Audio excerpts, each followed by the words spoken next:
if you honestly don't understand the nuances of it, working with government is challenging, and they're quite particular about how they want to do things, and also not terribly forgiving. When you're dealing with AGLC, like any government organization, they have a structured way of doing things. If you do not respond within their structure and meet their deadlines, you could lose your event. There are more than a few things you need to keep in mind when you're dealing with the Alberta Gaming, Liquor and Cannabis Commission, or AGLC. That's who charities have to work with from day one, from when they decide to apply for a license for a casino all the way up to their events. There's a reason why having a casino advisor is a requirement, to make sure the charities are doing everything they're supposed to, when they're supposed to. Because if they don't, that's money they're leaving on the table. This is Raising the Stakes. It's a podcast about the role casino advisors play in helping charities pull off the perfect casino fundraiser event. Because a charity's ability to help their communities might depend on just making it to the tables. There's a long road to get there, and when it comes to casino events, there's no room for error.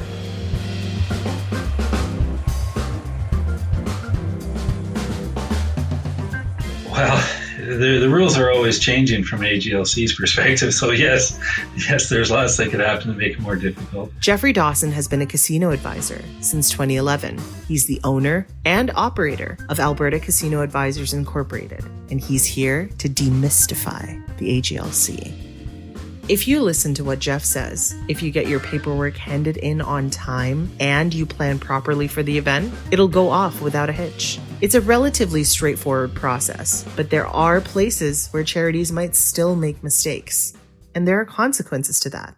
Last time on Raising the Stakes, we spoke to members of 3 different charitable groups in Alberta about the work they do for their communities and how much of that is made possible by the casinos. I cannot begin to tell you how giving our communities are and how giving the people in our communities are. That's Mark Forney, treasurer of Wild Rose Humane Society, an animal shelter. We do rely upon that to keep the shelter open, but the top up for the veterinary costs, that's almost exclusively done through the casinos. Their vet costs are the largest they have, so that's a big compliment to the casino system. But it's also something of an unsteady tightrope the charities need to walk. Well, and that's the problem. And I mean, as we move forward, and especially under this particular government, things are going to change again. That's Sean Fraser. He's the executive director of the Evergreen Theatre Society. He's been doing casinos for a long time. It's a steady source of their funding and what they need to do to survive. But it's not without its share of challenges. So one of the big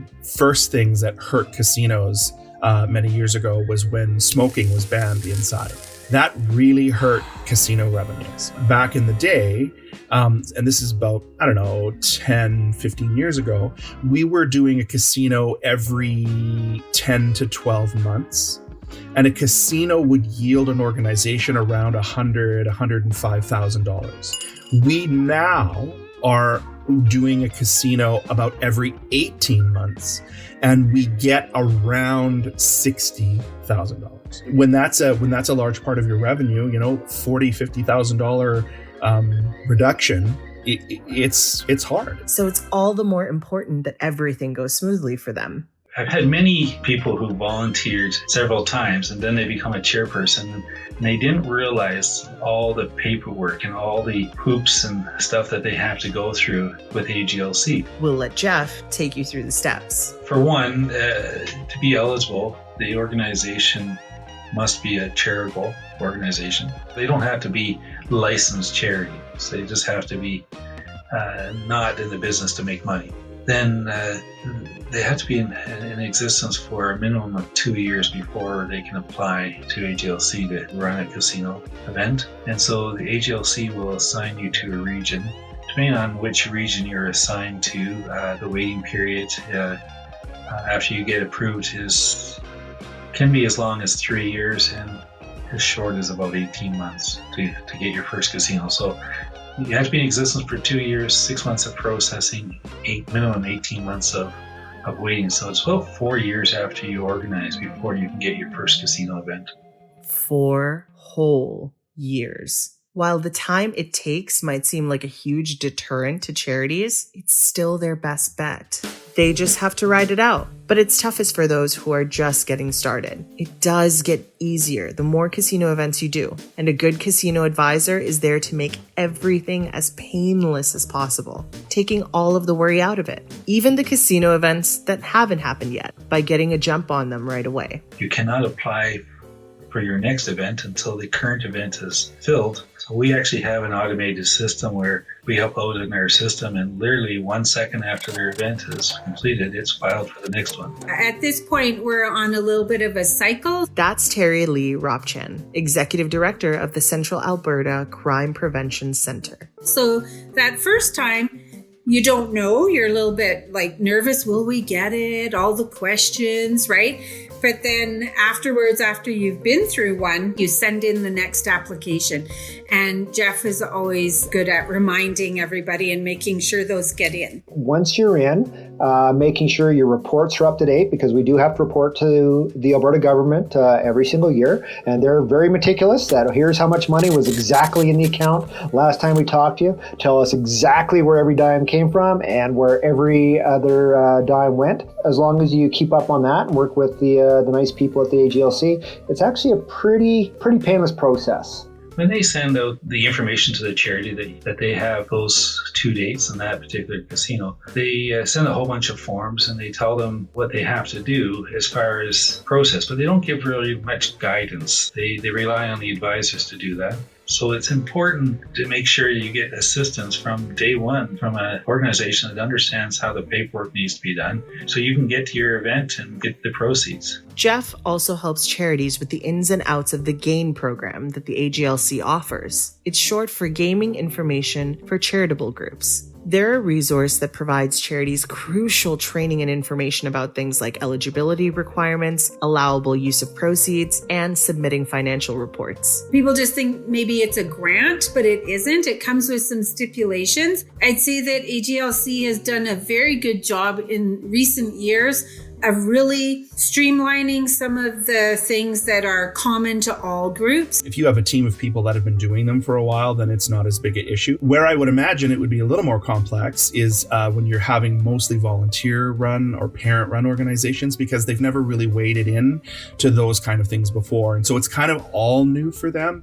So it can be a little more complicated. And I imagine that's where Jeff's team is needing to be a little more involved or a little more, guiding them through that process. Because if you honestly don't understand the nuances of it, working with government is challenging, right? And they're quite particular about how they want to do things and also not terribly forgiving. The very first one that I did, I was a fundraiser for an organization, and they're like, yeah, and so you have to do that. And I was like, I'm not sure how.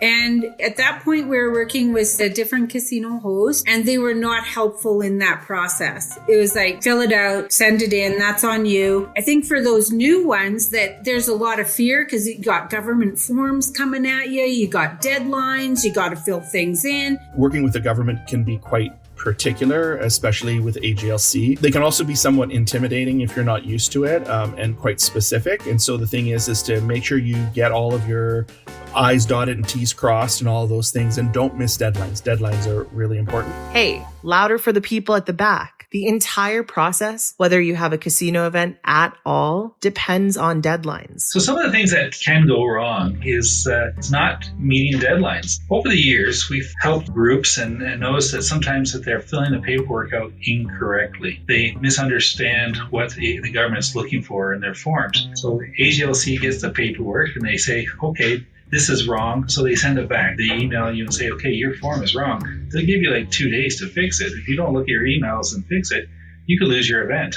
We just make sure that it's done very quickly, follows all the rules, so there's no kickback. So AGLC doesn't say, oh, you filed this too early, so we have to redo it. And that just happened to groups. And then they have to file it again, and they're 3 months behind. Jeff mentioned that he has an automated system to get charities started on the next casino as soon as possible. It's this kind of efficiency that makes it run like clockwork. And then there are other consequences than just not being able to have an event. The AGLC can issue fines, or if worse comes to worst, could make future casino events a less than sure thing. There are organizations that I'm aware of that after they don't fill out the paperwork properly, or maybe they intentionally make an error on the paperwork. I think we call that a white lie. If you get caught, AGLC could fine you. They could also remove you from getting future casino events. Yeah, once you get booted out of the circuit, it's a long time before you get back in. It takes about 6 to 8 years. So yeah, it can be quite serious. To Jeff, keeping it simple is his number one priority. He's constantly making improvements to automate and keep the guesswork out of it. For the charities that do choose to work with Jeff, having a streamlined process that just works is important to them. This comes in the form of good organization, but also Jeff works with a team, as he mentioned last episode. That comes in handy when everything and everyone you need is in the same place. So there's kind of two ways of going. You can hire individual advisors for different shifts, and they're all sort of independent people. Or you can work with someone like Jeff, who is actually an organization that comes to the table. So he's a small business with the resources of people that can fill all the different advisor roles. And another thing to note about streamlining, Alberta Casino Advisors is incorporated. For Jeff and the charities he works with, there's a lot of upside in doing this. I'm one of very few in the province that have what's called a gaming worker supplier license. My organization has gone through all the processes and the costs and the paperwork to get that license. And that way, the charity only has to write one check. They write it to the corporation. And then I distribute the checks between all the advisors. So, after all this, the paperwork might be done, but the work isn't over. We have to talk about maybe the most important part of this, planning the event. Next time on Raising the Stakes, volunteers can make or break a casino event, but of course, there are rules to follow. If the charity doesn't have sufficient volunteers, the casino's not allowed to open. And because that charity has accepted the responsibility to be there for those 2 days, if they don't show up, technically the casino could seek financial recourse for not being able to open. So there are lots at stake there. That's how important volunteers are in this whole structure. Find out how Jeff can help with the volunteer situation.